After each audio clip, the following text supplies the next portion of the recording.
Good morning, everyone. Welcome to our virtual tabling. And so today we're going to talk about shopping at the grocery store and different tricks and tips you can try to sort of cut down on your grocery bill and to avoid, buying a lot of unnecessary items that might, you know, cause a spike in your grocery bill. So let's get started. So the first tip I have is to shop around the edges of the store. So grocery stores typically have the same layouts, whether it's Cermak or Pick and Save or Walmart. So grocery stores will typically put a lot of the fresh fruit around the edges of the store, and then in the middle aisles and then the registers will all have a lot of that processed and junk foods. Um, so you want to stick around to the outer edges of the store where you'll get a lot of the fresh produce, a lot of the fresh meats, and then also be careful of impulse buys. And they'll have these usually at the end of the aisles where they'll have like a lot of new items that they're trying to promote, as well as a lot of like the candy bars and the magazines that they'll have at the front register because it's really quick, easy to grab, and it's very easy to impulse buy some of those like some of those small items.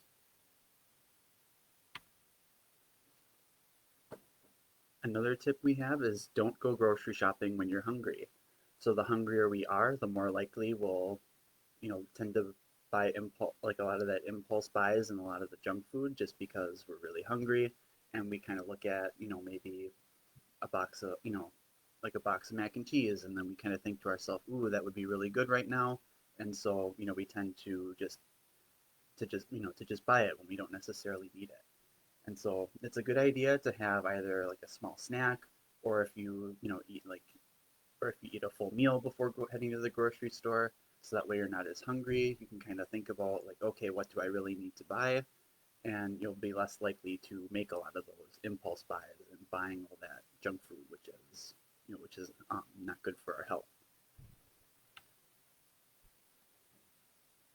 And then another tip you can try is to use coupons and watch for different in-store specials. So coupons are often sent through the mail. We all get that bundle of newspapers that tend to have a lot of coupons from grocery stores, so that's a good option um, to get a lot of produce or a lot of fresh meat. And then some stores will even have their coupons available in stores. So right when you walk in, they'll have like a little stand with their newspaper ad, and so you can even just take one of those and then save on whatever produce or whatever food that you're looking to buy. So as always, so it's always a good idea just to kind of check to see, maybe the store you go to does have a little bit of specials going on, so you can save a little bit of money here and there. And then buy produce when it's in season. So in season produce is generally fresher and it's of a lot better quality. And in season produce is also generally cheaper because it's in season. A lot of farmers are able to grow it pretty well, and so it doesn't take so long to travel to the grocery stores from the farm. And so it's always a good idea to buy produce when it's in season. And speaking of which, we do have a new little series that we're experimenting with, the Harvest of the Week, where we feature an in-season produce, and we'll tell you what to look for when you're shopping for them, and how to cook them. So if you are interested in learning about what produce is in season, I do invite you to come over to our Facebook page on Thursday at 11, where we'll showcase an in-season produce and how to cook and prepare it and enjoy it.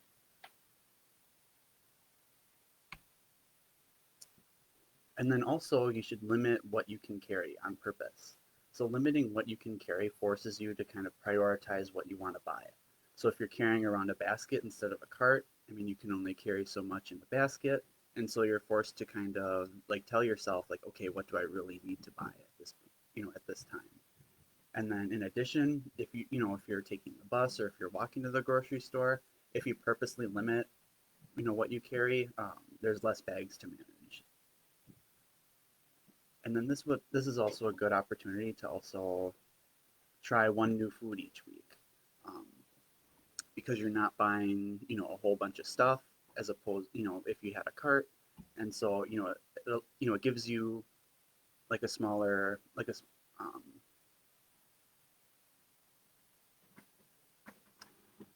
like a smaller goal to try one new dish or one new different food from the grocery store, as opposed to, if you had a cart, it's kind of easy to, get a little bit carried away to, where you buy all kinds of different stuff, and maybe, then it might go to waste.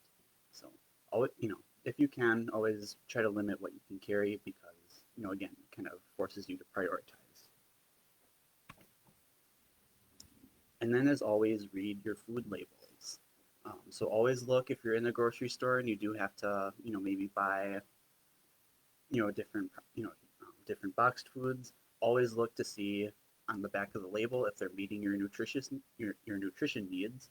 So you can, so always check, if you're watching fat, watch, the fat content. If you're watching sodium, always watch your sodium content, as well as, different things like added sugars or even, different vitamins and minerals. And then it's also important to read the ingredient list to weed out any highly processed foods. So for example, let's say this box of food has high fructose corn syrup, and it's one of the first couple ingredients. Well, then that this isn't necessarily a good idea because it's at the beginning of the list, and so that's a much more prominent ingredient in that box of food. Um, so making sure that you always read your labels to make sure that they're meeting your nutrition needs, and then reading the ingredient list to make sure that the food that you're buying is of good quality. And so that is all that I have for you today. Let us know if you have any questions, and of course, email us at healthpromotion@glick.net or comment below. And again, if you're more interested in learning about in-season produce and how to um, cook and prepare it, I invite you to join us this Thursday at 11, where this week we will actually be talking about Brussels sprouts. They get kind of a bad rap, but we'll show you how to cook them properly, prepare them properly, and hopefully you can add them into your diet. So thank you, and I will see you again on Thursday.